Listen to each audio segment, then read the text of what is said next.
Kada su Bošnjaci i Srbi prije 14 godina počeli da se vraćaju u selo Lokve, od prijeratne imovine zatekli su samo plodno poljoprivredno zemljište.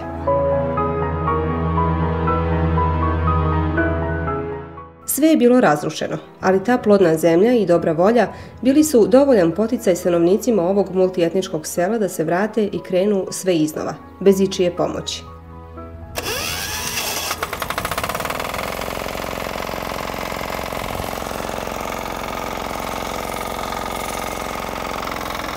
Stanovnici Lokvi nisu bili dio nijednog programa lokalnih vlasti za podršku održivom povratku, a zaobišli su ih i državni poticaji za poljoprivrednike. Ovdje se dobro radi. Ne gleda se toliko ni u pomoć. Moraš sve stvoriti svojim rukama. 90. godina u Lokvama je bilo oko 600 stanovnika, Srba i Bošnjaka. Početkom rata u selo su ušli pripadnici Hrvatskog vijeća obrane i protjerali mještane, a njihove kuće opljačkali i srušili. Godinama su uzalud čekali poziv vlasti da se vrate svojim domovima.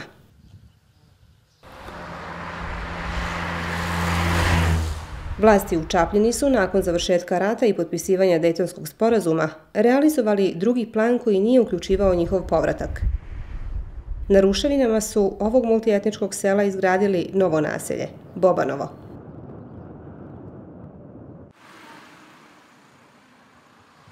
Bobanovo je izgrađeno za hrvatske iseljenike iz Srednje Bosne, a ime je dobilo po utemeljitelju Hrvatske zajednice Herceg Bosne i vrhovnom zapovjedniku HVO-a Mati Bobanu. U Bobanova su doselili oko 400 hrvatskih porodica koji su od lokalnih vlasti dobili nove kuće, priključke za električnu energiju, vodovod, školu i mjesnu crkvu.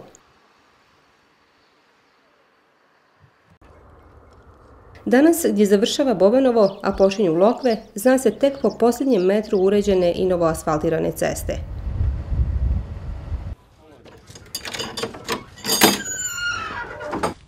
Želja predratnih mještana Lokvi bila je jača od političkih opstrukcija. Zajedno, Srbi i Bošnjaci iz ovog sela su 1998. godine samoinicijativno organizovali povratak, bez ikakve najave lokalnim vlastima. Da smo mi tražili odobrenje, zvanično odobrenje od lokalne vlasti, mi se nikad ne bi vratili. Jer on nam sigurno ne bi, lokalna vlast, kao vlast ne bi nam dozvolila da se vratimo. Na prvom sastanku koji je bio organizovan u tom hercegovačkom gradu, došlo je tek 10-ak predratnih mještana, kako bi dogovorili dan ulaska u selo. Oni su ostale mještane telefonom obavijestili o povratku u Lokve. Većina je bila u izbjeglištvu izvan Bosne i Hercegovine. Ja sam bio u Beogradu, obaviješten sam u četvrtak, a već sam u subotu ujutru bio ovdje. Njihov ulazak u selo su organizovali vojnici UNPROFOR-a. Marinko se prisjeća prvog susreta sa svojim komšijom Osmanom i reakcije stranih vojnika koji su zajednički povratak Srba i Bošnjaka posmatrali sa nevjericom. Komšija, kako je? Dobar. Ti? Pa, dobro je. Viki! Šta si to radio? Šta Evo, sadiš? sadim Bostan. I ja sam sadio, gledaj, ne. Pa vidio sam. Šta je reći? Bili smo mi došli kod dobre pjace tamo. Osman je odmah došao njegov otac. Tu su se izljubili, pitali se, izljubili. U tome dolaze možda u roku 15 minuta Irac i Njemac. Kazano je da smo mi Srbi povratnici, da je musliman se vratio i da je došao odmah kod nas. Kaže, Švabo, pa bili se vas dva poljubili. Mi su se velim već poljubili.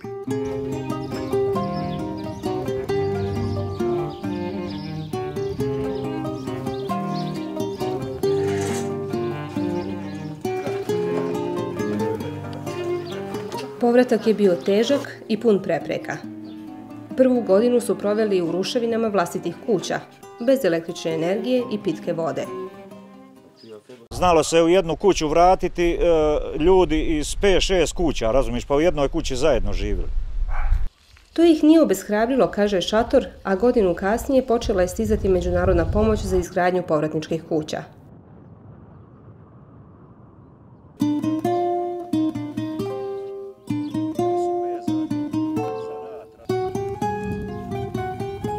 Strani donatori obnovili su i kuću Samije Sablić, kod koje smo svratili na popodnevnu kafu na njen poziv.